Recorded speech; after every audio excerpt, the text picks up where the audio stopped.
Is entrepreneur worth it? I don't know. That's the question we're going to solve here this morning. Good morning, Marty Fit. Good morning, Keith Bilous. What's on, my friend? We are here to talk about, is entrepreneurship really worth it, Marty? You know, a lot of people think, oh, I want to live the big life of an entrepreneur. I want to go make gazillions of dollars. I want to go have I want to control my own life. I want to do all these awesome things that I see everybody on social media doing, Marty. They're all like, I can go and fly around the world and choose my hours. But then, Marty, does everybody really realize the work that it takes to become a successful, or maybe even not successful entrepreneur? Nope. That's true. I don't think many people realize how hard and how difficult it actually is to go from zero to something, perhaps exit, and maybe even do it again. Today on the show, John St. Pierre. He's done it, Marty. The guy's done it. Entrepreneur, successful entrepreneur. He's going to join the show in a few moments to hang out with us and have the conversation about that specific topic. Is entrepreneurship really worth it? And then in the second hour, Marty, we're going to dig into, for all of our friends that are under the age of 35, oh, that might be you, Marty. I think that's me, if my math is correct. I'm not a mathematician. Oh, yes, we know.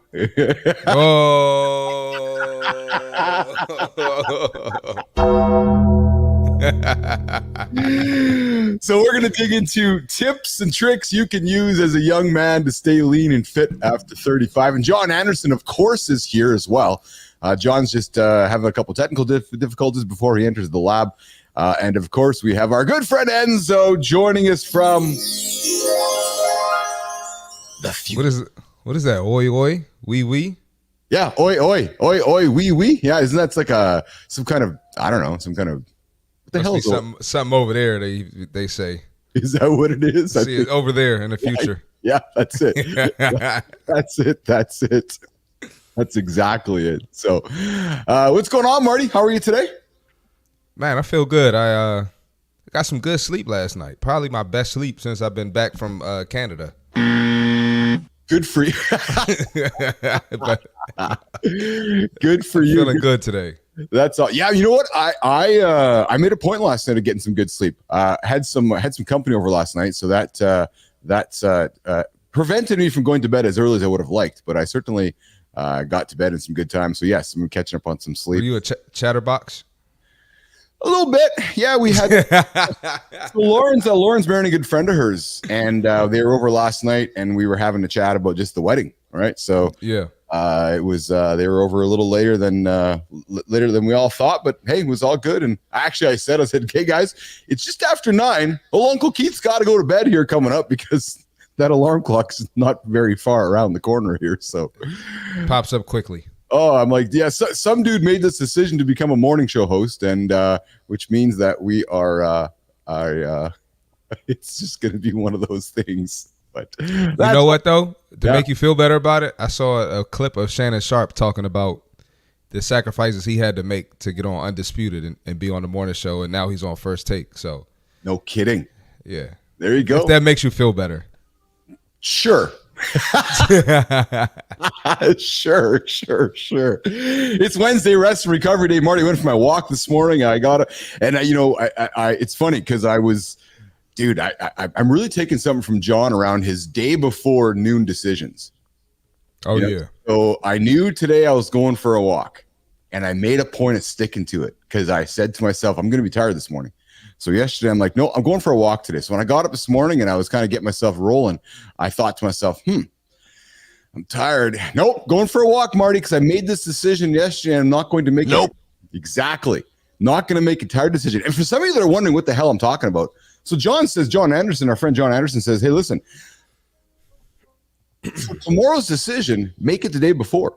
So John makes all of his big lifestyle fitness decisions the day before at noon. He's like, Keith, because when you get up the next day, you're going to be tired and you're not going to make the right decision for yourself. So I love that. I've really kind of put that into my mind because I know tomorrow I'm going to be tired tomorrow morning, Marty. I always am. Yeah, it's like we always talk about routine and schedule. That's just like adding another layer to it. That's exactly it. Yep. That's absolutely it. That's absolutely it. So we are So I made a decision to go for a walk this morning, and which was awesome. We're going to welcome in John St. Pierre here in a moment. Marty, I wanted to share something funny that I read this morning with you, and it's humorous, man. And we live in a world of just fake content everywhere, right? And you don't know if it's real or not, or if it's fake or not. So I read a story this morning and it just made me laugh. And I'm just going to pull it up here. It's from our wonderful politician friend, Donald Trump. And I know we're not about politics in the show. We're all about humor. We're all about having some fun. But I'm also really all about, getting rid of the fake news. Or the stuff that is maybe not true. So there was a post been going around X and all the social media channels that said that Trump was quoted as saying that the bullet took his entire ear off, but it began regrowing, Marty, on the next day. Oh my God. What's up with this guy, bro? Listen. There's a post circulating on social media right now. This is awesome, man. There's a post circulating on social media and it's from the real Donald Trump, allegedly. This is the key point, nation. Allegedly. And I'm going to hack him. And I'm going to get to the point after I say this. But here's Marty. Here's what he says. It took my entire ear off, the whole ear. But I went to the doctor, and the doctor said, and this is true. You can hear Trump saying this. You heal faster than anyone I've ever seen. Nobody is healthier than you. And the next day, Marty, my ear was growing back. And the doctor said, my ear, nobody regrows ears like that. And it's a remarkable thing, regrowing an ear like that, because most people can't do it. And I know that because it's not just me saying this, it's the doctor. It's everybody saying this. You're the best, Donald, at regrowing ears. Sounds just like him. So, the doctor. I wanted to bring it up because it's fake. It's an alleged fake post that's been circulating everywhere, and I found it on the Snopes website. Snopes, Marty, where they break down what's real, what's fake. So I was reading the news this morning. This popped up, and I had a laugh because if you're listening to this right now, the entire post is fake. No, former President Trump did not. I think he said it. Did not regrow his ear. So if you see this circulating across the channels, you need to know that it is not real and it's a fake situation. And it was that nobody's regrowing ears, Marty. And Donald Trump is not regrowing his ears, even though there might be evidence across any of the social networks to be the case. No, that is not the case. So there's no regrowing ears happening in the Donald Trump campaign. Marty Fitt. I guess that's good to know. Why don't we bring in our guest, John St. Pierre, and welcome him into the lab this morning. We'll get into a conversation with Johnny. We're going to get to We're going to get to know John. John's the author, Marty, of the $100 million journey, your guide to growing your business of your dreams without going off the cliff. And he shares proven strategies on scaling businesses. And he's passionate about helping ambitious entrepreneurs, Marty. The ambitious ones, not the lazy ones, Marty. Nah, we just take the ambitious ones. So John's passionate about helping ambitious entrepreneurs achieve dreams and create lasting value. John and his co-host, Rich Hoffman, interview accomplished entrepreneurs on the Entrepreneurs United podcast, available on YouTube, Apple Podcasts, Spotify, and more. So, Marty, I think we have the right person. Check that out. We have the right guy for the right conversation. John St. Pierre is joining us mornings here in the lab. Good morning, John St. Pierre. Good morning. Good morning. Awesome. Have you ever had such an intro with such applause? In your I know you played hockey, business guy. You hang out with your boys. So this applause, John, it must just be life changing for you this morning. Yeah, not only the applause, but the thrilling conversation about ears and social media has been great. Hey, listen, I'm sure as you start your day, you've been wondering in your own head whether any human, let alone former President Trump, can regrow his ears. That is how I started my morning for sure. But you know what you were talking about in John Anderson's comments about the day before. I just want to comment on that real quick. Yes. I love that, right? 95% of what we do every day is programmed before we start the day. And that coaches, we call it the coach's plan. I learned that from somebody else, but it's the same thing John does is if you write the coach's plan the day before, the next day you're the athlete. You got to follow the coach's plan. The coach told you to go do it. You got to go do it. So I love the fact that that you guys talked about that this morning. It's such a simple hack, but I got to be honest, I've largely overlooked it until John brought it up. And he said to me a couple days ago, because we were talking about business meetings, he goes, Keith, he goes, I always make my decisions the day before at noon because tomorrow I know I'm going to be tired and I'm going to make the wrong decision. Yeah. And then you go implement. It's incredible, actually. It's absolutely incredible to me. And I followed through on it this morning because I was making a different choice when I got out of bed this morning. I was like, nope. I'm going to stick around with the right one. So nope. Absolutely. I even when I played basketball in high school and college on my championship teams, we prepared for the team that we were supposed to play in the championship like weeks before, like before the playoffs even started. So that makes a lot of sense. There we go. Oh, I think we have Mr. Anderson showing up in the horizontal. Is he here? There he is over there. What's up, Anderson? Welcome back. Yeah.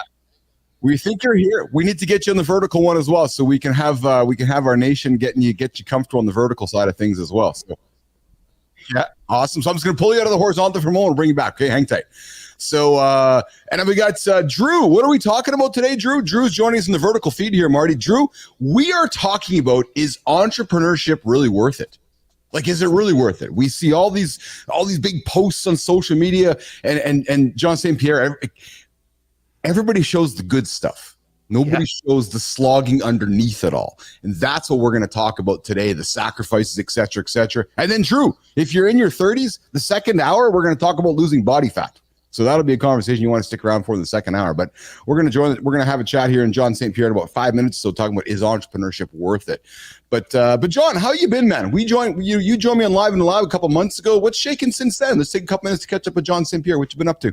Yeah, it's been great. I mean, certainly caught up with you a couple months ago. Summer's been great over here. A little bit of travel, but working with entrepreneurs and businesses is my passion, as we talked about, and that's what I've been doing the past few months. And I think it's just really interesting to see the state of entrepreneurship today. And there's a little bit of excitement in the air. There's a little bit of excitement of what's going on, where with the economy, with where's interest rates going to go here down in the U.S. specifically. With that.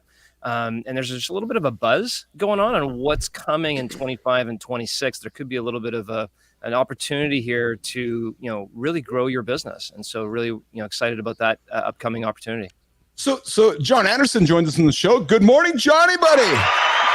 What's going on? Hey, Marty, we always knew, we didn't. I think his tech guy might not be around, Marty. Yeah, you could clearly see I'm when it comes to technology, it's a coin toss. But yesterday you just navigated the tech. We had a good conversation yesterday, Anderson, and you navigated the tech yesterday like a beast. You know what I figured out what it was? It was that whatever that application we were using in our meeting is what was blocking this today. There you go. We're here with John. Keep peeling back that onion to figure out what the problems were. We're here with John Anderson, John St. Pierre, Steve, Marty, Fit, and Keith Bilous. We're talking entrepreneurship, talking losing body fat, second hour of the show. But right now we're talking entrepreneurship with an entrepreneur himself, a successful one, John St. Pierre. Hey, John, you said to me that just a few moments ago that it's an exciting time right now. Is it an exciting time to be an entrepreneur? Do you think with interest rates cutting, like when you sit back as one yourself and who's been, who coaches entrepreneurs, what do you think is so exciting about it right now, John? Yeah, I mean, look back at what happened. Let's go back to 2018, 2019. Everybody's flying high, businesses were growing, things are going well, and then bang, right? COVID hits. Yes, and it took a lot of steam out of a lot of businesses. And there's the recovery. I know a lot of businesses that have spent the last few years recovering from the new normal and where you need to drive your business. But then interest rates start growing, so the cost of capital increases. People aren't raising as much capital to grow their business. They got to build their own capital within their own business. They got to restructure. Yeah, Elon Musk walking into Twitter or X and getting rid of everybody and trying to setting a new standard for potentially what the cost structures need to be of companies. So there's been a lot of that movement and turmoil. But now, as we look out into the future, people have this, vision here. There could be a little bit of a good run here coming up, and so companies are ramping back up a little bit to start scaling their companies again and growing. And I'm not saying there's not going to be a little bit of a recession coming in the future, but I think it's a few years out now. People are thinking, and there's a couple of years to go run and build the business that you really aspired to build in the first place. I think it really is exciting, John. And with AI weaving its way into culture and these new tools weaving itself into culture, I think there certainly is an exciting time. And one of our recurring guests with Shake and Mike McQuinlan. What's going on, brother? Boom, boom. Marty, we got Quinlan joining us here from Peru. Fit presenter. That's it. Most entrepreneurs had no choice. Working a job is no longer an option. All that was left was to jump out of the airplane and figure out how the parachute works on the way down. John St. Pierre, are you getting some sense of that too? As you've been working with some folks for the last couple of years, is entrepreneurship one of those options that it's like, I don't got a choice? I'm in my 40s, I'm in my 50s, in my 60s. I'm struggling to get a job. I got to go do it myself. Yeah, I've seen it both ways, Keith. I've seen a lot of during the COVID period, during the point you just mentioned about AI, and some people are losing their employment of what they thought was a stable spot, and they're jumping into entrepreneurship. But then the question comes back: is it really worth it? And are they finding the right opportunities to grow something that they're passionate about, that they really have the skills to go build? And the answer is sometimes yes and sometimes no. So I think this conversation about is it worth it is a really good question because it's not as easy as it may appear. But if you can find the right spot and do it the right way, you can build something that is something you never dream of building. But once you build it, if you got it there and can sustain it, it could be something really special. I was excited to have today's conversation, St. Pierre, because I know you know this, John Anderson knows this, Marty sees this as well. Everybody who shines the light on entrepreneurship across social platforms only shines the light on the good stuff. Yes. Oh, yeah.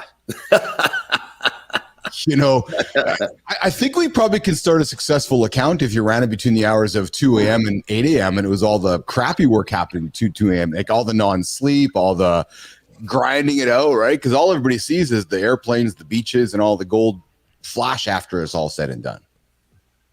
Yeah. So looking forward to having that chat coming up in a few moments. But before we do that, Jimmy, we are going to move over to this part of the show. It's that time of the show where, hey, John Anderson, I was telling you yesterday how the structure works.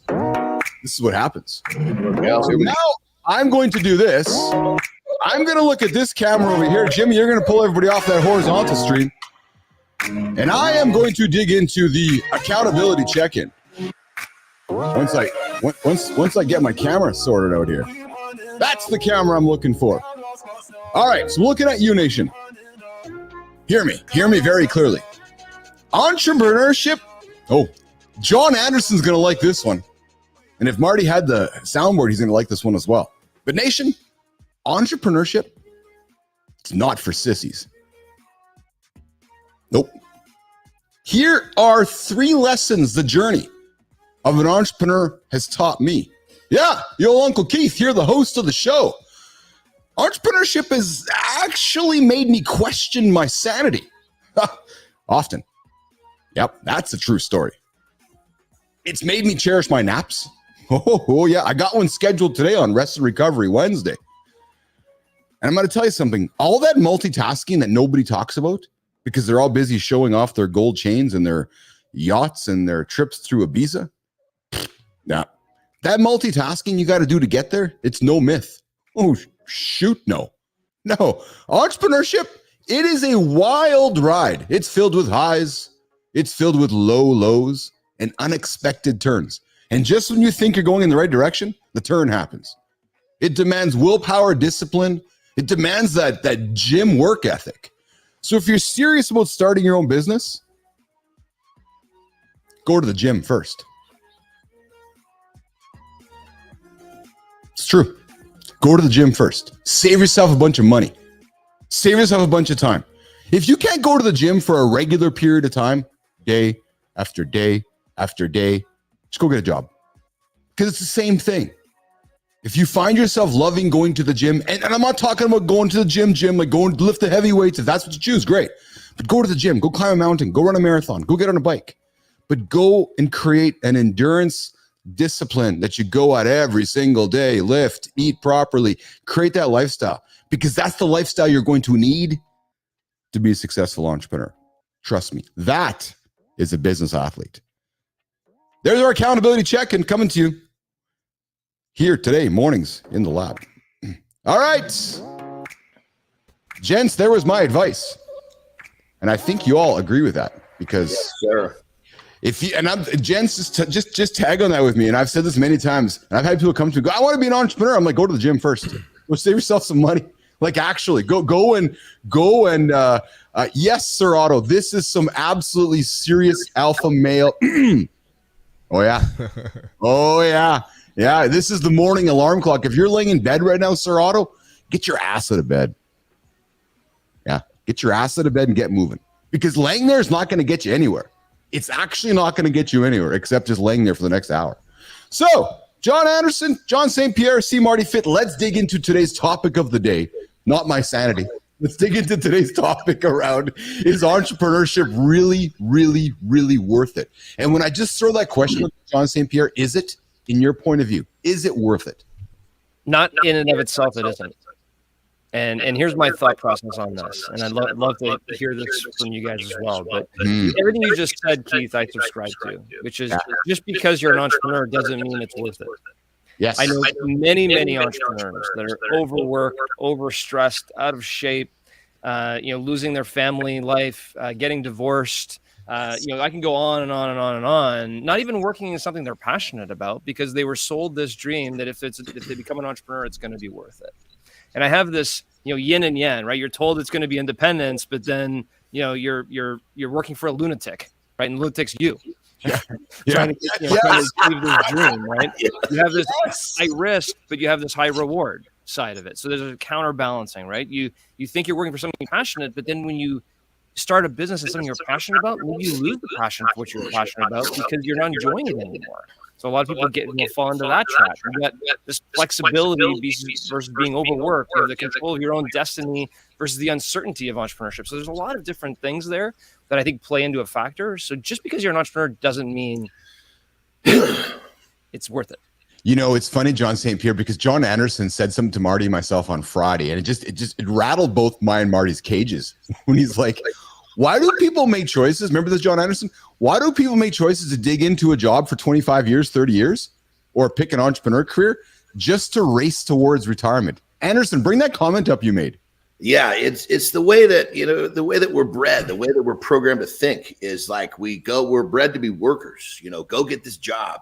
And these jobs are never fulfilling for most people. So they're going to work that thing for 25, 35, 40 years. And all they're doing is planning a retirement to escape what they've been doing for the last 40 years. And it's such a backwards train of thought. When you're starting off, rather than plan that retirement, how about, plan doing something you want to do so you continue to earn until you don't wake up one day and the whole problem is solved. And in terms of like entrepreneurship, that's such a good question. I'll tell you, man, I was sitting there, all of what's being said is so true, but I'll tell you, I think for me, it breaks down to, and this is kind of one of the elements I think that people really need to take into consideration is that if you subscribe to the thought process that your extra work is going to come back to you rather than go to somebody else, then you got a possible chance. Yes. Because, if there's so many people out there that are grinding away and they're doing a great job and they got no problem that all that extra effort or them doing better, them succeeding is basically piping right on up to somebody above them. But, my, of all the stuff that I've done, my claim to fame, so to speak, is I have never collected a paycheck as an adult. So I've been living this way my whole life. And simply put, if you can learn to be comfortable when you're in a very uncomfortable situation, then you got a shot as an entrepreneur. If you're going to crack under the pressure of being uncomfortable, forget about it, because you're always uncomfortable. And that's one of the prerequisites. Does that get you out of your chair, or does that put you deeper in your chair? Very, very true. If you're deeper in your chair, go get a job. That's it. That's it. Mornings in the Lab with myself, John Anderson, John St. Pierre, C. Marty Fit, the only morning show to get you out of bed, get your ass going. We're all about accountability, business, fitness, AI, lifestyle. So if you're tuning in right now, I see you all there. You guys hanging out with us. We're here having a conversation on, is entrepreneurship worth it? Marty, as a young man, getting yourself going through life now in your 30s, when you look at the appeal of being an entrepreneur, and you and I have talked many times, you're hearing John St. Pierre's journey and his story and some of the things John Anderson has said. Marty, what is it about the appeal? You're in your 30s, you're looking, you got your whole life ahead of you, you're thinking, okay, I'm digging in. Marty, what's that one piece of appeal do you think it is that drives you and drives a lot of men about wanting to be that entrepreneurship? Well, we see older men, and we see those who are, teaching us, and we can pick and choose who we want to take advice from. So at 31, I know who I want to be like and who I don't want to be like. So, and just where I'm from, a lot of the older guys I don't want to be like. So I tend to not take the path that they went on. So I kind of went my own way. Mm-hmm. That's probably the biggest thing for me. Mm-hmm, mm-hmm. But then John St. Pierre, we have this illusion, right? Freedom, flexibility, all this financial potential, et cetera, et cetera, et cetera. But then John, nobody talks about the financial instability. Yeah. Well, I want to touch on what Marty and John just talked about here, which is you have to enjoy the process. Yeah. Right? Marty, you want to become a professional athlete, right? You played basketball, right? But exactly. Everybody wants to be Tom Brady, but they don't become necessarily Tom Brady, but they enjoy the process. They enjoy the learnings. They enjoy all the development that they have along the way and what it helps them bring in life in other areas of their life. And so I look at entrepreneurship a little bit the same way, like John Anderson talked about. If you don't enjoy the process, and it completely stresses you out to be put in situations that you have to navigate through and problem solve around and do that, then maybe it isn't for you. But if you can actually enjoy the process and do something you're fully passionate about, it's great. But financial instability is something that plays along with that. Are you willing to do what is necessary in the early years of building your business so you can achieve the fruits later on of your crop? Right. And so that's a real important component, because a lot of people think, to your point earlier, Keith, you become an entrepreneur and all of a sudden you got the yacht. That's not the way it works. Yeah. That's not the way it works. One day you can get that after years of blood, sweat, and tears of building something and investing in something and reinvesting, not taking the money out of the business, but reinvesting the money in the business to have that crop ultimately grow. So you have to be willing to enjoy the process. And that includes the financial instability that goes along with it as you build what you're trying to build. Yes. We have a poll running today, guys. We have a poll running on X, Threads, YouTube, and LinkedIn. And gentlemen, the poll is, and then we're going to review it tomorrow, St. Pierre, Marty, and Anderson. But the question is, what's your biggest fear in entrepreneurship? And John St. Pierre, I'm going to ask you this question once I'm done rattling these off of what people tell you. What's your biggest fear in entrepreneurship? Number one, financial failure, burnout and stress, losing work-life harmony, or not finding customers. John, from guys and girls you talk to, what's the number one? Financial stress. Yeah. If obviously all of them are concerns, but that one is the one they wake up every single day thinking about cash flow, thinking about how are they going to pay their employees this week if they make this investment. Can I grow my business? It's going to cost me over here. Oh my gosh, I got a personal guarantee on my bank loan over here. Oh, what's going to happen to my home over here? And that causes financial stress potentially in the household with your spouse or your family. So I think that is the primary driver of stress, in my opinion, financial failure. It's interesting, John, because my son said to me a couple weeks ago, we're doing some work together. John, I know you have a couple young sons the same age, and Carter says to me, he's like, Dad, so when you start to become an entrepreneur, do you just like save a bunch of money up and put it into the bank and then just wake up on Monday and start pulling out of the account? I'm like, yeah. He's like, so what happens when you run out? John St. Pierre. I'm like, well, you got to go get some customers along the way. So, but just his mindset was like, so how do you start? Like, how do you get started, right? So, like, Marty's going, okay, I'm a 30-some-odd entrepreneur. John Anderson's, he's like, I'm going to start an entrepreneur. Do you go and say, okay, I'm going to go raise $100,000 for my friends, family, and put it into the bank and then get started? Is that how one gets started, John St. Pierre? Yeah, I mean, listen, I think part of the issue with financial failure leads to going beyond your skis, trying to grow your business Yes. beyond its capability to grow. So we talk a lot about your self-financeable growth rate, like how fast can you grow based on the cash you're generating? And a Yes. lot of times people try and grow their businesses way too much versus what they can afford to grow. And so, I think that becomes part of the problem. And then, you go raise capital because you think you need capital. So you go raise capital, you bring investors into your business, and that creates more financial pressure for you to perform. And so I think if people, grow their business incrementally based on how much they can afford to grow, and have Yes. more of a patient ambition mindset to Yes. grow over time patiently, that leads to less stress on the financial side of things. Yes. John, questions for John St. Pierre? So here's a saying that I'm always correcting people on. I would love to hear your thoughts on this. So people that are starting out, they're grabbing information here and there. They're getting all wound up, and it's real to be excited in the beginning, as we all know. And they hear this phrase, act as if. And I try to explain to people, act as if does not mean go leverage yourself to buy a damn Lamborghini. That's not act as if. Act as if means do all the shit you can't see. Get up at 4 a.m. Do all the self-improvement. Act as if means follow the lifestyle of these people that actually bought that Lamborghini. That is acting as if. Can you expand on that a little bit? Because people are so, especially since social media, act as if means go buy everything in sight. And, at that point, you just got the boat going the wrong direction. Yeah. Yeah. There's certainly act as if and live as if. Right. And so what you're talking about, in my opinion, is live as if you are that high performing athlete, right? Live as if you are that person and get the coaching and the support and the mentorship, everything you need if you're an NFL athlete or an NHL hockey player, right? They're surrounded by the best in the world, training them and developing them. So live as if that. And the act as if, you're right. I mean, acting is not spending money on Lamborghini. That's actually doing. As if there we go. Okay, right. But I do remember when I first started, a company I started 20 years ago, that, it was me and a couple other people, and they would call and we would pretend we'd have a switchboard, and, you'd ask for John St. Pierre. I'd say, hold on a second, let me transfer you. And I wanted to feel like I was bigger than I really was, right? We were acting as if we were a bigger firm. Our proposals looked bigger than our company was. So there is something to say, hey, think bigger than you are.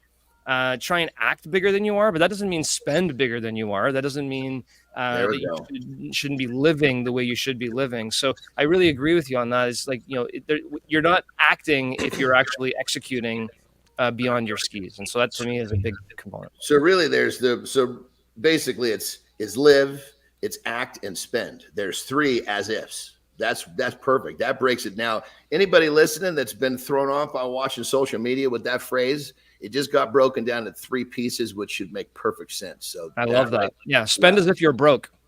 Yeah, there we go. That's a massive pearl. I can't tell you how many people say that, and they're completely misunderstanding what it's all about.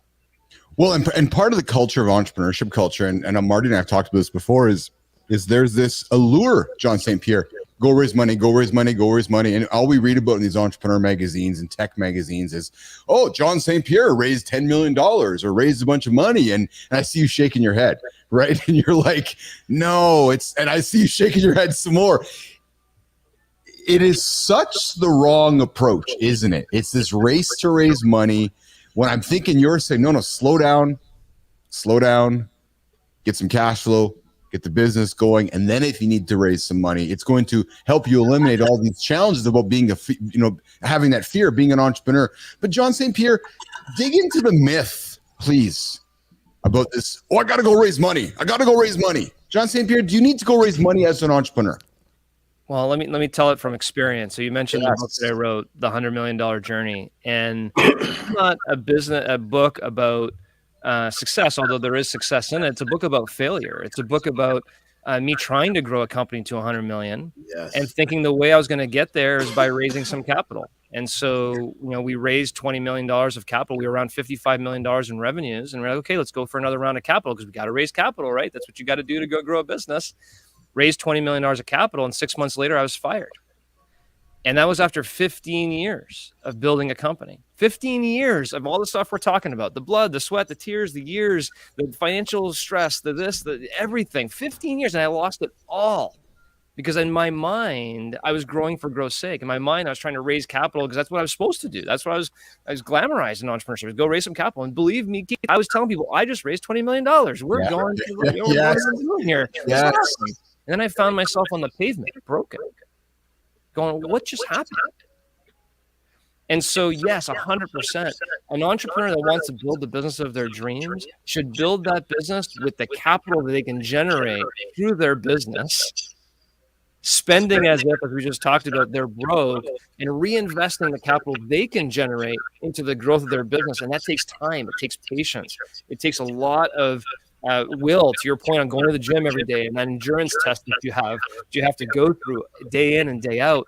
But yeah, the raising of capital myth is an absolute sucker's bet, unless you got the new AI technology that's going to be the next, $1 trillion business, and that's a different model, right? That tech startup could be a potential different opportunity. Yes. But 99% of entrepreneurs build the business of your dreams through your own capital.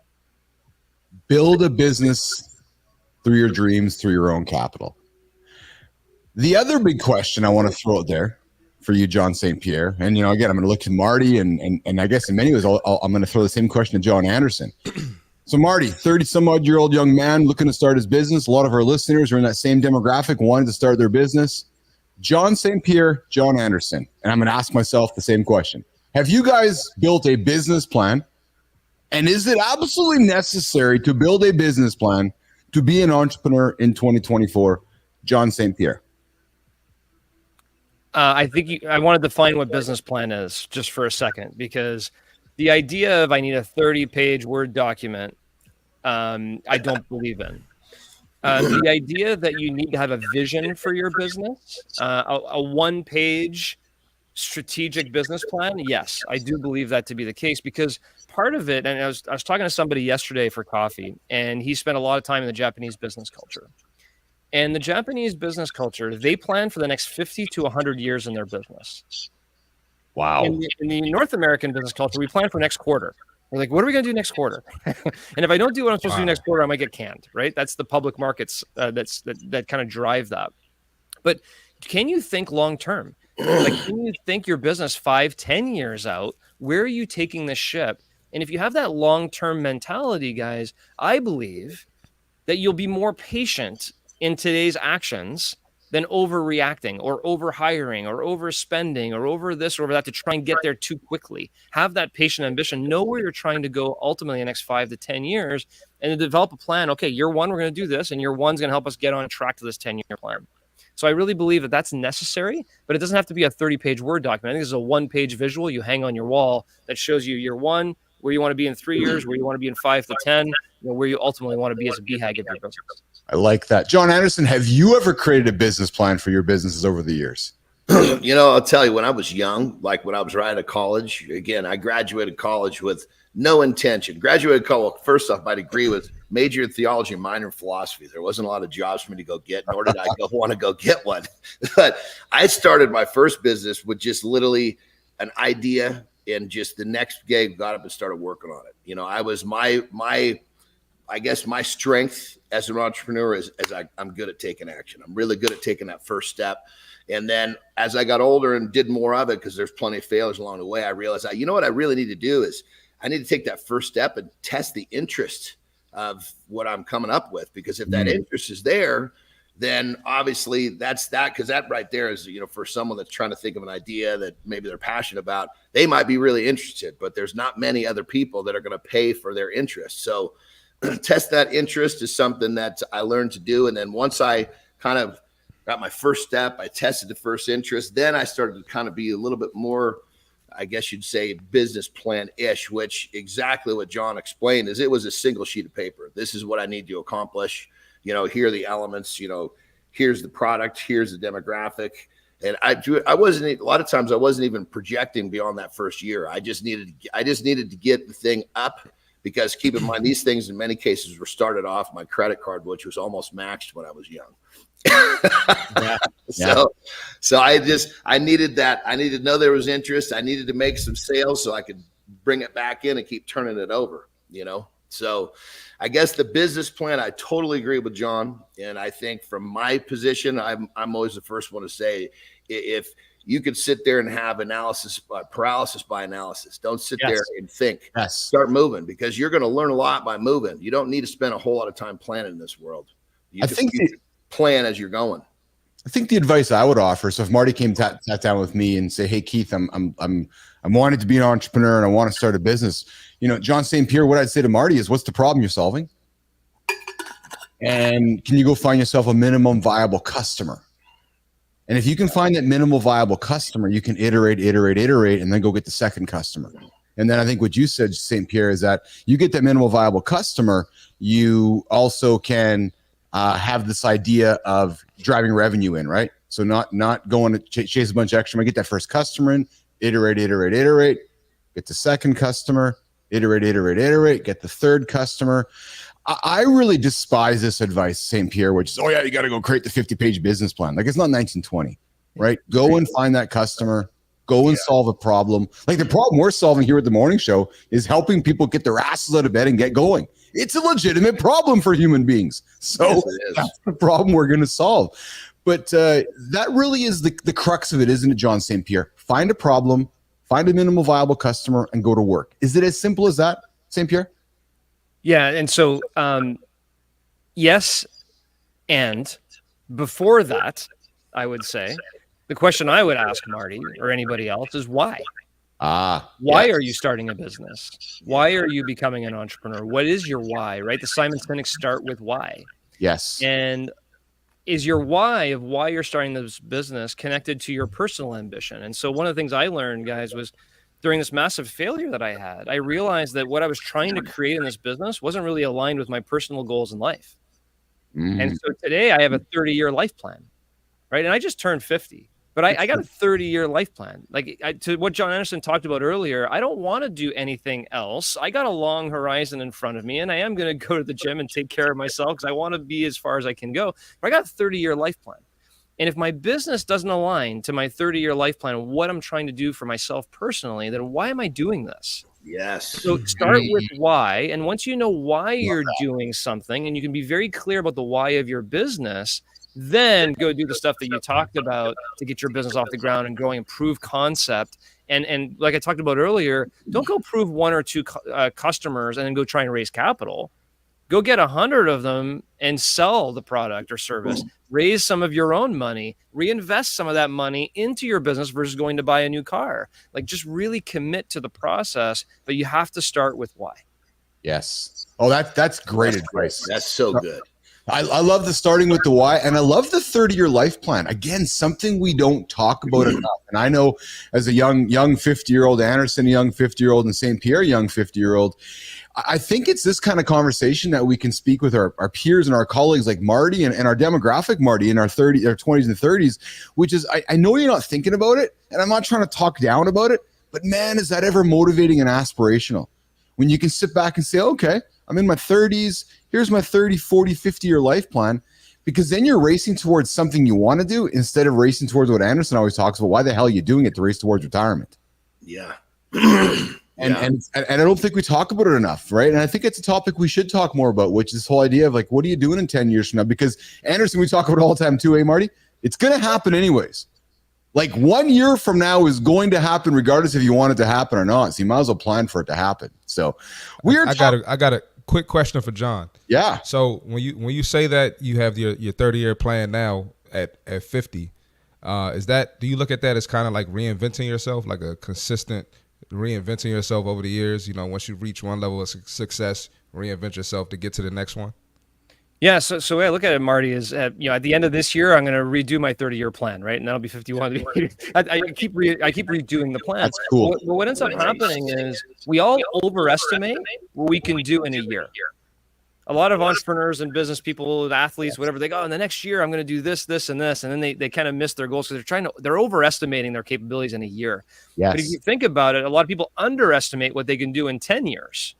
So now think about 20 years and then 30. I mean, 30 years is a long time ago. Yeah. Like, that's a long time. And we have this long horizon in life, but yet we try and rush everything. We want instant gratification.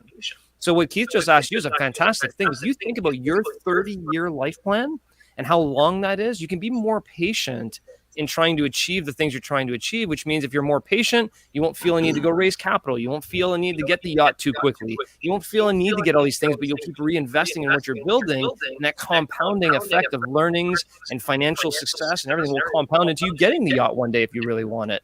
But it has to compound over time. And that's why the long-term horizon makes sense. Yeah. We're here talking entrepreneurship. Is it worth it? Marty, we're going to throw to you, and I'm going to throw to you for the fit tip coming up here in a second, Marty. And then we're going to come back and close the conversation with the contrarian point of view. John St. Pierre, John Anderson, is entrepreneurship overrated?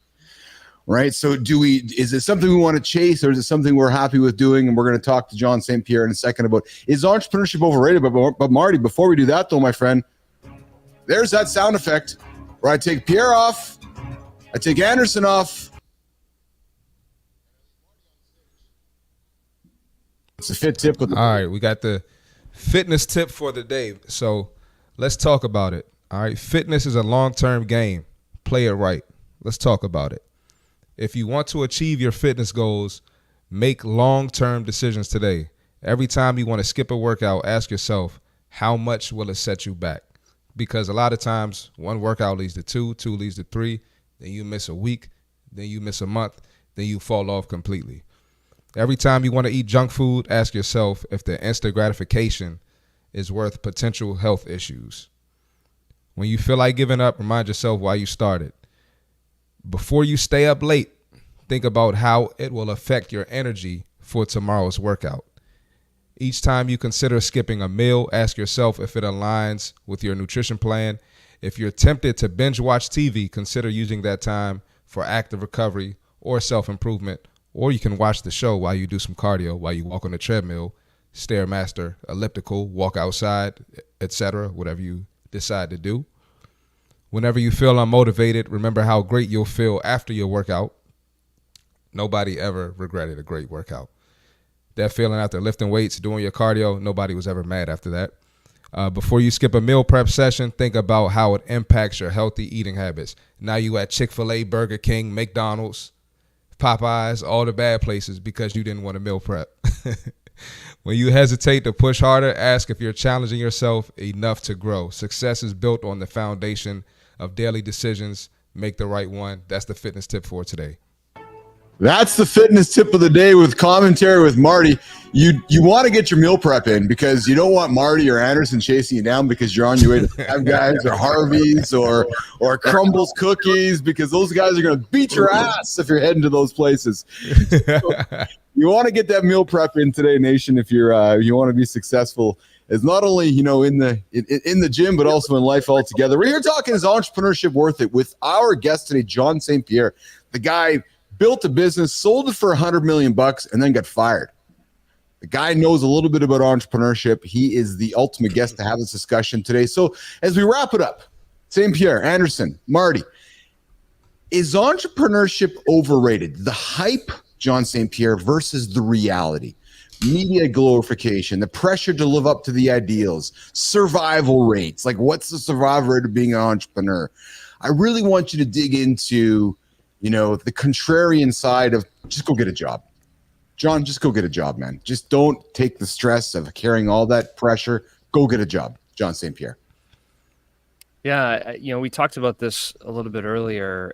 It's not all it's cracked up to be if you're not going to enjoy the process. Yeah. And so, I think there's a lot of opinions right now that going to get a college degree isn't worth the bill. It isn't worth the debt you're going to have when you walk out of it and go get a job.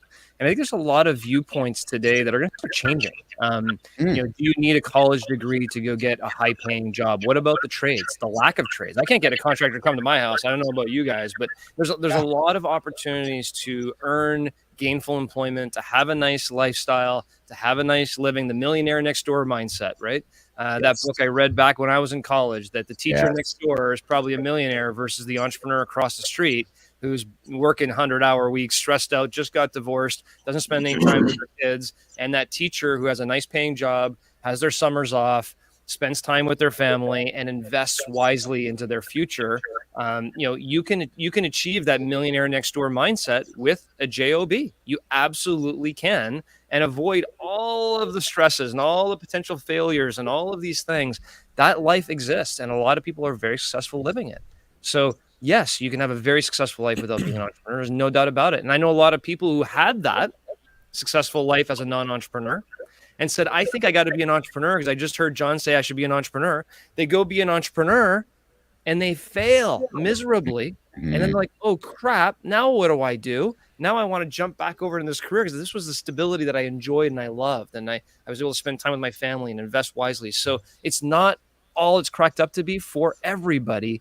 You have to enjoy the process or you shouldn't go there. What about this idea of intrapreneurship, where you find yourself in an organization that, maybe John Anderson's working in a big company one day, he's working alongside Marty and a couple of colleagues are like, hey, why don't you guys go start this initiative inside the organization? Maybe intrapreneurship is an option, John St. Pierre. Yeah, I love that. Thanks for bringing that up. I mean, you have this full-fledged entrepreneur, right? Goes to start up a company on their own with their own, hands, and they go build something, right? You got franchising. You can go work for yourself, but not by yourself, with a proven system, and people are going to help support you and grow you. But there's also ways you can actually go work within a business and help that small business owner grow the value of their company and potentially over time become a partner in that business, have some equity value appreciation rights within that business. But you're getting paid like an employee, but maybe you have some rewards as if you're a part of the company and its success. That's an intrapreneur, where there's less risk, but you can get medium reward for doing that as well. So, I know a lot of entrepreneurs are very, very, very successful. A lot of CEOs of the companies we know are entrepreneurs that grew up within GE or grew up within these companies who become the CEOs of them, making millions of dollars a year. So, yeah, entrepreneurship is an absolute avenue for people who really don't want the stress of entrepreneurship by themselves. Anderson, Marty, questions for John? So what are your thoughts on the social media completely distorting entrepreneurship? Because, before there was everybody and their brother that was making this perfect scene about, what they have, and then, basically call themselves entrepreneurs. Before that was such available viewership, especially on social media, it seemed like the concept, the idea was looked at with a little bit more.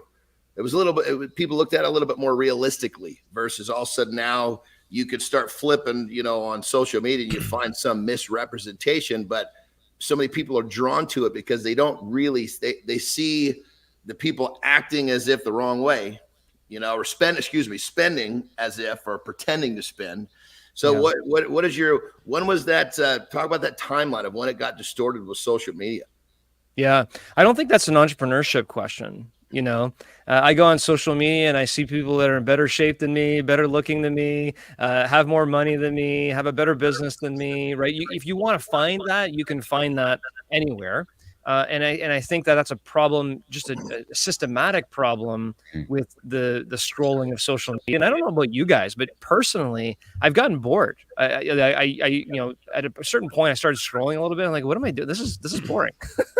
I wasn't enjoying it as much. I'd rather listen to podcasts or conversations like this where I'm learning and I'm sharpening my saw. And like, I'll go onto YouTube and I'll listen to informational videos where I'm learning about blockchain, or I'm learning about AI, and I'm learning about entrepreneurship and leadership. And so I think if you seek it, if you enjoy the process of seeking out what's better in life than what you have, you're going down a lonely path, regardless whether that's entrepreneurship, money, how you're in shape, how you look, your relationships, the friends that you have. You can find everybody have more than you. And I think that social media has done a really good job of distorting that and really screwing with people's psyches. And I think we as a society need to push back a little bit and go, you know what? I'm not going to spend my time just mindlessly scrolling through here. I'm going to go sharpen my saw over here. Yeah, it's so true. I think as I go through, my journey of being an entrepreneur and starting the lab again here, I cannot emphasize enough to anybody who's considering this path. You have to enjoy the process. Because if you don't, I really can't encourage you enough to go get a job and be happy with it. There's nothing wrong with a job. Nothing wrong with the job at all. Go get a job, pay the bills, go get a gig economy job, go get a franchise, but there's nothing wrong with any of that. You absolutely have to enjoy the process because the process will kill you. I've been there, nation, call me. right? 18, 20-hour days, you know, not spending time with your kids, missing family events. I'm being real with you right now. You know, you cry. I had tears last week. True story. I had tears because I was having a tough day, right? And those days will happen, right? So you have to. There are days it's payroll. You're like, oh, I gotta make payroll, right? It is a crappy process, nation. It's a horrible process, starting something from nothing and turning it into something. But when you do, John St. Pierre, is it ever fulfilling, isn't it, John? Yeah, no doubt. You have to enjoy the process and be willing to go through the ups and downs and peaks and valleys. And John Anderson said something earlier a lot. You know, in life, the transition curve can be ups and downs that are so volatile that you can't handle it. But once you get through a few of them, you realize that the lows aren't so low and the highs aren't so high, and you start going a little bit more like this, and you start enjoying the process more. You start saying no to more things. You start controlling your life. All that's really, really important. But I want to end kind of with this one thought, Keith, which is, even if you're not an entrepreneur, meaning you own your own business. Yes. Your family still has a balance sheet. Your family still has a profit and loss statement. And you made a really good point there, which is you could still have a job and have a career, but also buy some real estate. You could also work in the gig economy.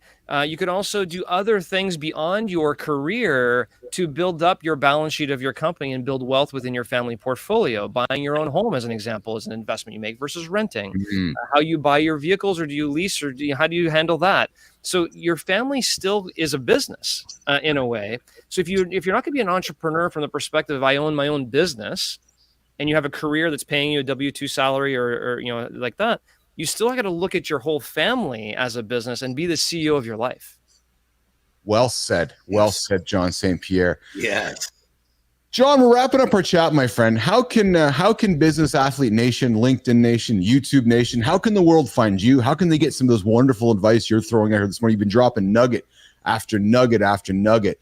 You know, entrepreneurship has its pros, its cons. It's essential to weigh all of that before deciding. You know, of course, there's a financial freedom, but you really wrapped it up with, you know, take care of your family, and your family is also your business. But John St. Pierre, how would you like to wrap up our conversation today around, is entrepreneur really worth it? Final word to you, my friend. Yeah, well, certainly we'd encourage people to go get the book. The $100 Million Journey came out this year, and I talk about failure and success in there, how to find your why, how to find your purpose in life, how to really build the business of your dreams without going off the cliff like I did. So that would be one way, or connect with me at John St. Pierre 100. Would love to learn more about your business. And I do provide free consultations to entrepreneurs as well along the journey, because my mission is to impact entrepreneurs and help them build that business of their dreams. Awesome. Marty? Totally awesome. Anderson? Totally Hey, awesome. As the youngest guy on here, I was just learning a lot of game today, but I definitely appreciate you. Learned a lot. You dropped some gems. And I did have another question. I know we don't have that much time. Go, Marty. Okay, real quick. I wanted to know your view on when people say, like, you know, you're an entrepreneur going into a certain field, they say that the market is saturated. How do you feel about that, and how do you think entrepreneurs can overcome that? Yeah, so there's a book called Blue Ocean Strategy. And, you know, there's a lot of industries that are saturated, but all of a sudden, you know, we call them red oceans, right? When they're saturated, there's a lot of people in the same space doing the same thing. And every once in a while, you see this new company come into that space and completely disrupt it. And they create kind of a new business, a new ocean for themselves. And so I've entered into a lot of businesses in a lot of areas that were saturated, but what's your angle? What's your purpose of being there? What's your why of being there? And if you're going to go into that market, how are you going to differentiate yourself to not be like everybody else? And that's the biggest key that I find, is create your own blue ocean. Don't be a red ocean like everybody else. You can go into that space if you can kind of create your own new space in it. Great advice. That's absolutely great advice. And Marty, you know, I love having you on the show here, because you're very much part of our audience. So there's a lot of 28, 30-year-olds looking to start, wanting to be an entrepreneur and don't know what the risks are, the challenges are, or they think they know what they are. They see the glamorization of it. So having this conversation, man, I think it's an exceptional way to educate, and seeing you listening and taking it all in is, I think what this show is all about here. So John St. Pierre, will you come back and join us again, my friend? Yeah, I loved it. Great conversation. Nice to spend time with you guys. Awesome. All right, we're gonna walk John out of the lab. We've got a comment from Charles Winmar. He's not rich in money, but rich in life. But need to take next full-time dad for 10 years is exactly it. But John St. Pierre, thanks for jumping in, my friend. You come back and see us again, okay? Thank you, John. Awesome. Thank you, John. Welcome John out of the lab there. Gents, great chat with John St. Pierre here. Is entrepreneurship worth it? And I want to throw it to you guys as John's leaving the lab here. What did you guys take out of that? Marty, what did you, so as the young, as you know, yourself described as the young guy here in the lab, what did you take from that conversation today? You know, as you're going to go through your day and as you continue your journey in life, what are you going to take from that, Marty? Definitely play the long game, and endurance is super important in entrepreneurship. You're going to deal with the struggles. It's just part of it. Every successful entrepreneur deals with it. And so it was good to hear someone who's, been through every aspect of entrepreneurship say that, because I have my difficulties. I see Keith, I see you go through stuff. We had a conversation last week about, something that hit us out of nowhere growing this show. So definitely understand. So I took a lot from this. Yeah. What about you, Anderson? What did you take from that conversation? I know you, me, and Pierre share the same demographic, but you listen to Pierre talking. What did you take out of this, John? Well, I mean, the stuff that we talked about, the stuff that he talked about was obviously I've been exposed to that before. But as an entrepreneur, as someone who's made this choice early in life and going to continue to live this life, you can never hear that stuff too much coming out of someone's mouth. You can tell yourself over and over and over and over, but then you get a guy like John coming in and he's a big fish, $100 million bucks. That's a lot of dough. Yes. I mean, so you hear someone like him come in and say that stuff. It just, the reinforcement of what you live by, it just really reinforces it. And it's so helpful to hear. So, I think Marty, we can give John St. Pierre this. Yes. Oh yeah. Yeah, for sure. Absolutely. Oh yeah. I was thinking, Keith, what you got to do if you're going to start doling it out to different levels, you got to get like a little bitty goat sound and a big goat sound. So you can give out like big goats and little goats, because you gave I can't remember who else you gave that goat sound to, but it was now that you've given it to John, you've taken this thing way out of whack here. It was someone who listened to our show for the first time in Australia, and he just gives the goat out. And giving that person from Australia some love is perfect. But let's just make sure that we're not, that goat needs to have some punching power when you pull the trigger. Everybody's a goat. That's it. Participation goats. That's it. Oh Lord. I will tell you though, I had John St. Pierre on Live in the Lab a couple of months back, and I want to have him back here for a second conversation because, he told me this story, gentlemen. He built his company to $100 million, then they fired him. That's insane. Like, he goes into a board meeting and he's meeting with all his the directors and everything, and the meeting's over. I'm like, yeah, John. I'm like, yeah, we're letting you go. It's like, what? Talking about left field, man. Dude. Right? So, you talk. So I think we need to have St. Pierre back for the second conversation, which is what happens when you build your company to $100 million and get fired? Right? Because I think I know someone who can relate to that. Yeah. I might know somebody did do $100 million, but I might have done. Oh, this was the phone call, Marty. Hello? Yes, Keith? Yes. We're taking the company in that direction, going that way. Okay. Yeah. And we want you to go in that direction. That's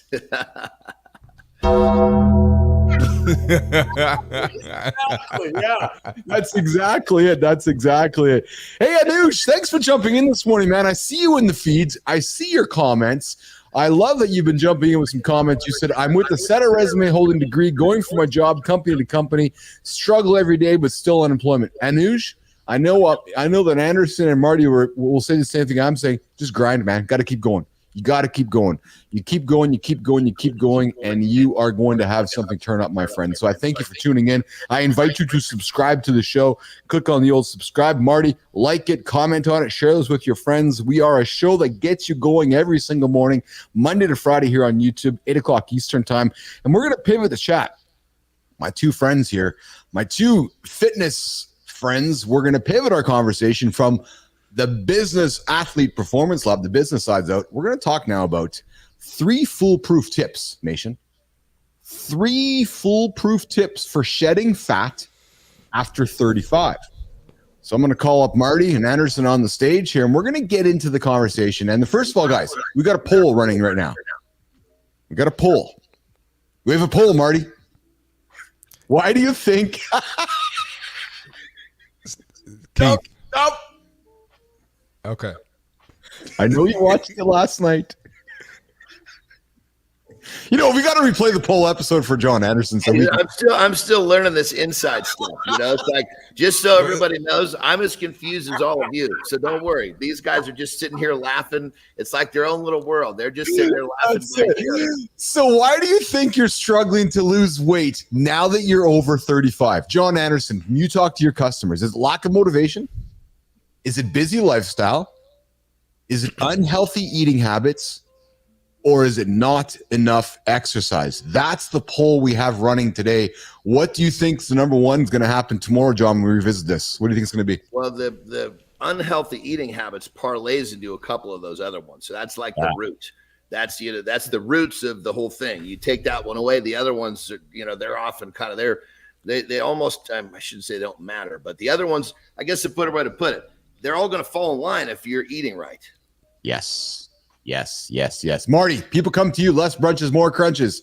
You got your lovely female clients saying, Marty, I can't lose weight. I've hit 36. I'm 37. I'm not losing. Oh, they talk just like that, Marty. Hi, yes. I can't lose weight. Yes, that's how they sound. Is it lack of motivation, busy lifestyle? Is it I just can't get to the gym? Or is, like John said, is it start with the unhealthy eating habits and everything goes from there? Marty, what's your POV on this? It definitely starts with the unhealthy eating. But I think most people blame it on lack of time. Yeah. They really think they don't have time to work out. Well, you know, brother, you just said something, because my answer was the same as yours, but when it comes down to it, no one wants to face that answer. They'll say, you know, they'll give you any reason other than that, because if they own that, they wouldn't need help. Absolutely. So let's dig into it then, Jen. So 3 foolproof tips for shedding fat after 35. You're on the morning show here, Mornings in the Lab with Keith, Marty, and John Anderson, the only show that gets you going every single day. So after 35, gentlemen, metabolism slows down. Talk about how and why your metabolism slows down with age and the impact on hormonal changes, John Anderson, on weight and body composition. Women, menopause is around the corner. Men, decline in testosterone. You know, both genders, John, as we hit past 35, it increases difficulty in managing weight. Let's talk about this for the first few moments. The metabolism, I mean, when it comes down to it, the metabolism is kind of like the foundation for, you know, losing body fat, having more energy, more focus. When that thing is burning, you're moving in the right direction. And so many people end up thinking, oh, well, I'm just going to do this extra exercise. And when it comes down to it, what you have to understand is, as you get older, you should be getting smarter, meaning don't just keep doing all this exercise trying to outwork that bad diet. You got to basically eat in a way that's going to speed up your metabolism. And when you learn to feed your metabolism, eat in a way that speeds it up, then the joke I make is, look, you're eating the fat right off your ass. And who doesn't love to eat, you know? So, I mean, if you got a choice, you want to go do 2 hours of some sort of cardio that's going to bore you to death, or do you want to, you know, eat a few extra times per day? I mean, I don't know many people that are going to opt for that stair climber. If they opt for that, they're lying. So the bottom line is that as we get older, we're supposed to get smarter. Well, okay, time to start understanding that you don't have to starve yourself to lose body fat. You can, there's kind of 2 schools of thought. There's the calorie deficit, and then there's to feed the metabolism. You learn to feed your metabolism grows, and basically your quality of life will improve first. Then, you know, shortly after, you're going to go, wait a minute, man, I need a new belt. And it's very sustainable. So as we get older, we want a process that is sustainable, and eating is very sustainable. I'm going to throw the comment to Marty here in a second about the importance of lean muscle mass, because I've seen Marty with his shirt on. He's a little bit jacked, so I think he's got some lean muscle mass. But Lauren pops in with a comment, Gents, that says, you know, chasing fad diets or workouts for a quick fix doesn't work. People need to embrace longevity and move away from the aesthetic goal. So while we all have our goals, right, whether it's aesthetic, whether it's losing weight, really, I think what you know, the theme that Lauren's throwing in here is that let's really always chase the idea of longevity. And John St. Pierre came up with it as well, right? What's your 30-year plan? What's your 40-year plan? What's your 50-year life plan, right? So wherever those goals fit into that, you know, I think what we always want to be thinking about is longevity. But Marty, talk about the importance of lean muscle mass. John talked about eating, right? Yet society thinks that to have lean muscle mass, you're not supposed to eat. Think about the opposite, Johnny. I'm sorry, Marty. Talk about the opposite of the importance of lean muscle mass and how actually the leaner you are, the more you can eat. Marty. Well, if you don't have lean muscle mass, we just talked about metabolism. That's part of the ruining your metabolism.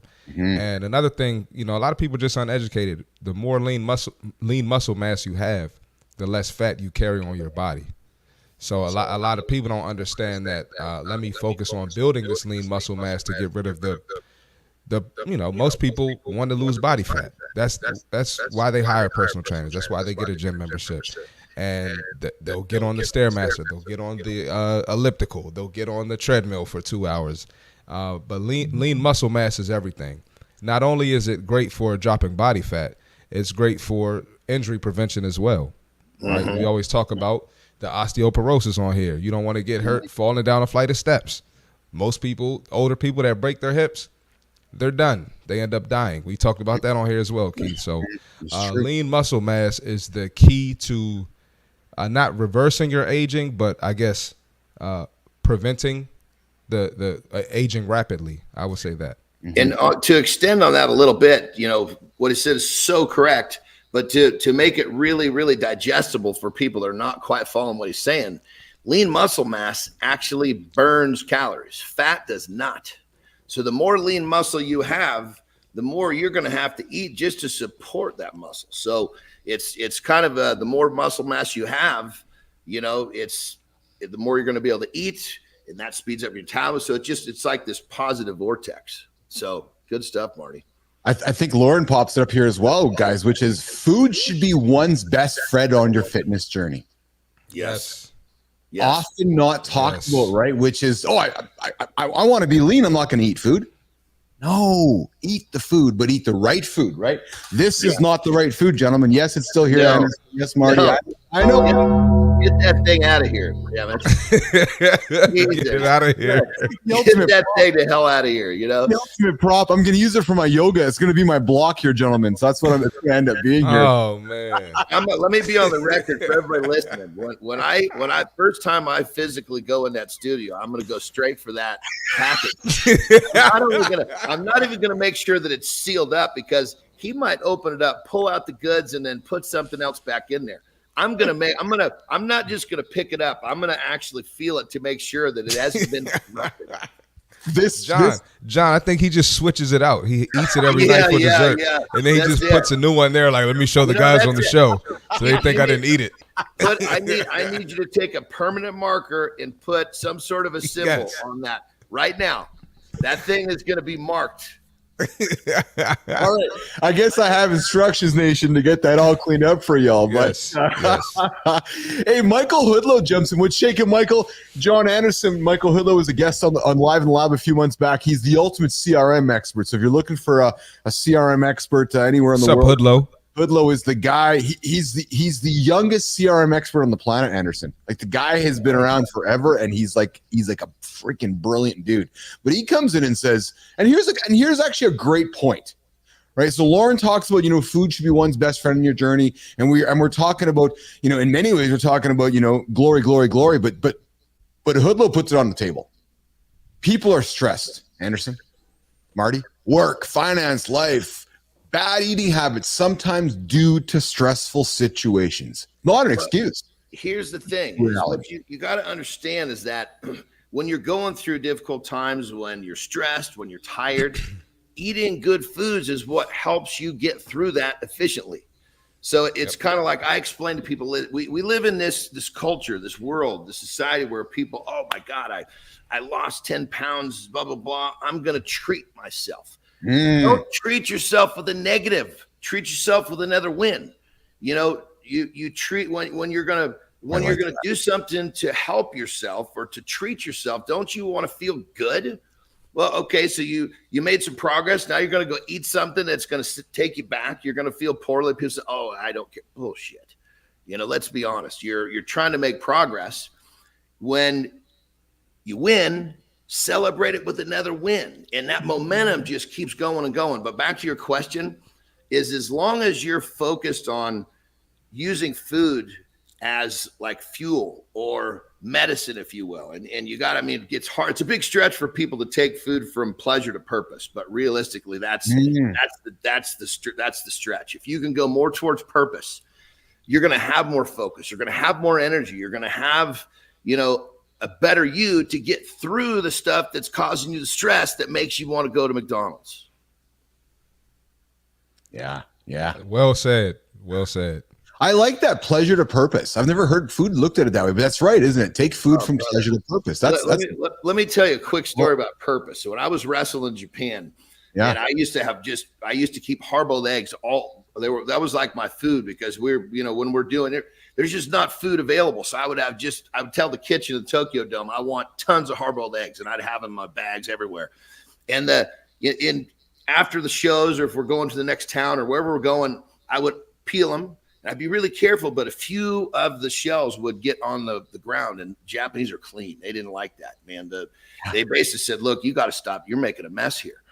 So I said, "Okay, well, it's a competitive market." So I was like, I want to keep my contract. So talk about purpose. I would take the whole egg, put it in my mouth, chew it up, and eat the whole thing, shell included. Dude. Yeah.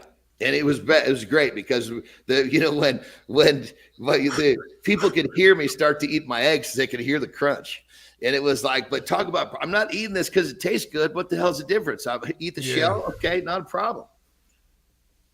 Food should be one respect. Food on your face, and you just got to pop the whole egg in your mouth. You know, I hate the crunch of eggshells. So to hear you tell me you're eating a whole egg, dude, like a whole other new level of respect, Marty. Joe, well, now think about eating 6 of those in a row.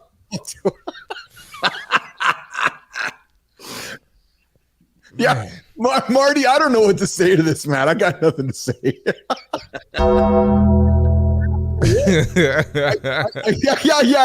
Yeah. So John, look at the screen. Here's Lauren's comment. Exactly. The green vomit emoji is what I'm thinking of as well. Well, when it comes down to pleasure or purpose, this takes you to the edge of purpose. Now this is the far side. Pleasure is a different story. You're not getting anywhere if you're eating for pleasure. Is that what it is? What's up, Flynn O'Brien? Thanks for joining the show here. You are joining the Ultimate Morning Show. We start our show every single day, 8 o'clock Eastern time. The only show on YouTube, X, LinkedIn, all over the planet, social platforms. We help you get your ass out of bed. We help you get going. We help you achieve your biggest, most audacious goals. Join us here. Check in for accountability. Check in. Come drop in. Leave us a comment, and we're always here to talk about some great stuff. Today, we started our show, Flynn, talking about the value of being an entrepreneur, and is it really all it's cut out to be? And now we're talking, Flynn, about those that are over 35, tips to stay lean, tips to lose fat after the ages of 35. And gents, we're talking food. But let's move into the conversation around strength training. And Marty, John, I know I've repeated myself this many times, but I'm going to keep repeating it. The women that come to you guys, I don't want to be big. I don't want to be bulky. I don't want to have muscles. I just want to have nice arms. I don't want to strength train. I just want to do cardio. Let's talk about the benefits of Marty, the benefits of strength training for preserving, increasing muscle mass. Why do we need to strength train? Why do we need to have our protein? Gentlemen, who's up first? I'll go, because he doesn't leave much behind for me. John, but I'll keep it narrow this time. Keep it narrow. I've been trying to let you go first all day, if you didn't notice. Well, I was sitting there. I was like, I'm not going to wait. I'm just going to go. So. Hey, Anderson, Marty's just leaving you the eggshells. Whoa. I eat them for him.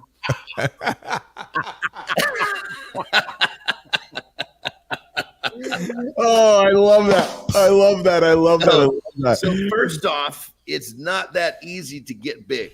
everybody thinks, oh, I lift weights and I get too big. Well, generally speaking, when someone says that, it's because they start exercising, start lifting weights, they get hungry, so they start eating more, and they end up not fitting in their clothes. Forgive me for saying this, people, but you didn't get big, you got fat. And before you got too fat, you decided to blame it on I just can't lift weights because they get too big too fast. No, you did all that in the kitchen, let's be honest, or where Denny's or Burger King or wherever the hell you were eating. You know, it's crazy. I mean, it's just not that easy to build muscle where you get too big too quick. So if you're one of those people, most the people that know what they're talking about are giggling inside when you say that dumb shit. So stop it. So realistically, why is it so important is because we talked about building muscle is going to help you stay in shape. But as you get older, you're not building muscle anymore naturally. It's like your body's not building muscle just because you're getting older and you're active. After 35, you have to literally work at keeping. You can build muscle, but if you don't actively work at building, and you can build a little bit, but you want to not be losing, because next thing you know, you basically had muscle atrophy for 35 years. You're a 70-year-old that can't go up steps, and then falls right into the place. You take a step, you miss a step, you fall down, you break your hip. There's not enough muscle to keep you intact. You break your hip, and life has changed for good. All because you decided to tell yourself that you just get too big when you lift weights. Yeah. Marty? Absolutely. And I was going to add to what John said. You're basically putting muscle on top of fat. That's why they think the weights make you bulky, right? You're not burning any fat. You're just still eating trash and getting stronger and building muscle. And then another thing about the women, a lot of women don't realize they don't produce enough testosterone to just get big and be built like, maybe the girls you see in bodybuilder competitions. You don't even produce that much testosterone. And a lot of times those women have put in so much work, and they put in years of work. Ma'am, you're just starting. You've been here for 2 months. Yeah. You're not going to look like her. So those are a few things that women aren't educated on, and it actually helps them out a lot when I educate them on that. And this is not just this is a man-woman thing. I mean, you agree, Marty? How many times have a man said to you, "I just can't lift weights. I get too big." It's anybody who doesn't want to go to the gym. Right. This is one of their sayings that they're going to keep tucked in their hip pocket. Well, and I laugh at John and Marty this. Oh, yeah, I'm bulking up. Oh no, you mean you're getting fat? Oh, yeah. You're going to go and put on a bunch of fat so you can go lose it and you're going to get lean. That whole thing is that whole bro science mentality, John Anderson. I'm going to bulk up. They just eat. Then they wonder why they're fat. No. Go eat good, to use Marty's term, good, clean food. Chicken breasts and good pasta and just good, healthy, nutrient-dense, one ingredient food, John Anderson. Single ingredient. That's right, baby. And you're not getting fat. You're going to get strong. No, yeah, it's a different drill. And the thing about it is, when it comes down to it, is if you break it down, food is at the root of all this, just like we said. Yes. So if you go and you start looking at food a little closer, you start to realize that there's so much progress to be made. Yes. I mean, most people, if they're eating right, they don't even have to go to the gym to build a little muscle. They can just do calisthenics and they'll build muscle. But the eating proper food gives the body the ability to build that muscle. You could eat like shit and you could go to the gym and you're not really, granted, you might build a little bit of muscle, but you're building fat. That's what you're building. Yeah. Marty, tip number 2 for our 3 tips to give nation today, dietary adjustments. Talk about the need for dietary adjustments due to altered nutritional needs. So now you're in the gym, now you're training, or now you're 36, you're 37, your body's changing. John and I were laughing last week just on a chat here that, we're both in our 50s, how life has changed from 40 to 50. So talk, Marty, as you've aged into your 30s now, and I know you're not 35 yet, but talk about the need for dietary changes due to your body changing, nutritional needs changing, and balancing macronutrients. Marty, dig into that for a moment with me. Yeah, absolutely. And a lot of times, if you are in the gym to build muscle, if you're training to build muscle, a lot of people don't realize small things. A lot of people undereat their protein intake or the amount they need every day. You know, like I'll get a new client and we'll go over. I'll be like, what'd you eat yesterday? And she ate like 30 grams of protein for the whole day. A lot of people don't realize, you know, how detrimental that is when you're trying to build muscle. Another thing is water intake. A lot of people don't realize muscle is made of like 70% water. Yeah. So you gotta drink water. If you can't drink more tequila than you drink water, you're not gonna build muscle. And then you fire the personal trainer and say that trainers are scammers and they suck. I don't think that's what happened. So I think protein and water are probably the most overlooked things when it comes to building muscle. And then I guess number 3 will probably be carbs. People they'll take away all carbs. No, we need some carbs to build muscle too. We need carbs for fuel, and we need carbs to go through the workout. If you're going to be strength training, where do you think the energy is going to come from? Plants. It can come from plants, but you're going to need some carbs too, though. Yeah. So there are carbs in plants, but you do need some actual, I guess, carb, like, you know, potatoes. You'll need rice. You'll need things of that like that to, you know, get your fuel. John, play off Marty's comment there. Choosing complex carbohydrates for sustained energy. As you get older, you get into the gym. Talk about not starving yourself, John Anderson. Yeah, well, I mean, everybody's got a formula. So you got to realize that certain people are going to require a different breakdown of macronutrients. But I think here's the thing that the biggest mistake that I see people making. So, and I just try to keep it simple, because the more simple it is, the easier it is to grab a hold of. Yes. And so people tend to say, oh, I'm going to bulk up, and they make this massive change with what they're eating. And they say, oh, I'm going to get lean. And they make this massive change of what they're eating. You can manipulate that, getting bigger, building muscle, and dropping a little more body fat with very, very little change to your diet. We're just talking, if you want to put it into a calorie sense, I don't like talking calories because calorie doesn't really talk about nutrient value. But if it can be like 500, can make a massive difference if you push or pull that. You know, if your diet is dialed in and you've got your timing is right, you've got the proper, proteins you need. I'm a big one on essential fats because the body needs that for health and rebuilding. Finding the right amount of carbohydrate for different people is a big one too, because everybody's going to need a different amount.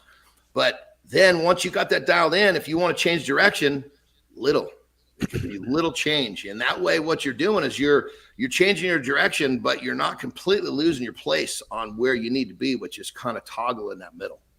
I like that you've brought up little, John, because that I think is the biggest challenge for humans when they're on the journey. And we talked about it in the entrepreneur conversation. You have to enjoy the process because there's no immediate answer. On Monday, you might sit down with Marty and John, and they're going to say, okay, let's maneuver your macronutrients up and down a little bit here. And let's move it here a little bit more protein, a little bit of carbohydrates here and there. But you have to enjoy that process along the way, because if you don't, you're going to fail. Like you really are. And you have to enjoy the process about that or on the entire journey. Anderson. Well, one of the things that makes it, you're totally correct. I so agree with that. And one of the things that makes the whole food thing difficult for people is they're too invested in food as a pleasure. Yes. It's like, okay, I'm going to try to get lean. So they start basically starving themselves, doing a whole bunch of exercise, and their blood sugar is low and unstable, and all they can do is think about the shit they want to eat when they turn direction, and then they go their direction, and they're eating everything under the sun. When you start to eat for more of a purpose, meaning, okay, I know when I eat this, it's going to help me do this. It's not this freaky deaky, oh my God, I got to eat that. You're eating it because you want to have a better life. You want to have more energy. You want to have more focus. You want to have a better quality of life so you can enjoy time with your loved ones later in the day. And you realize when you're eating for pleasure, you're removing a lot of this stuff. The quality of life kind of gets removed with eating for pleasure. You eat for purpose. Now it's easier to make that small adjustment because you're not freaking out over the food that you can't wait to eat. That's why I'm not a big connoisseur of people having a set cheat day, because they live for that cheat day. Yes. It's like, people that have a job they don't want, they're living for the day they don't have to go back to that job. Right. And it's just a wrong mentality. Gentlemen, I'll confess to you, and I like to, John, you and I talked yesterday about doing the show and building trust and being vulnerable. And you're like, yeah, Keith, I want to get on here and pull my pants down and keep being vulnerable. Well, I like to share things that I go through to keep myself relatable to the audience. And I can tell you guys, I have been that gentleman, John, Marty, over the years going, cut, deficit, chasing the cheat meal. Yep.